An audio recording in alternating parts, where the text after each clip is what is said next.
Hello दोस्तों, welcome back. मेरा नाम अमित है, मेरी कार एसेसरीज की शॉप है। आज हमारे पे बलेनो आई है 2025 मॉडल।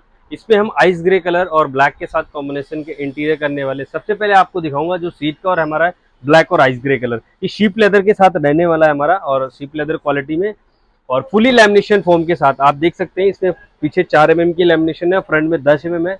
विथ थाई सपोर्ट के साथ इसको कंप्लीट करने वाले हैं।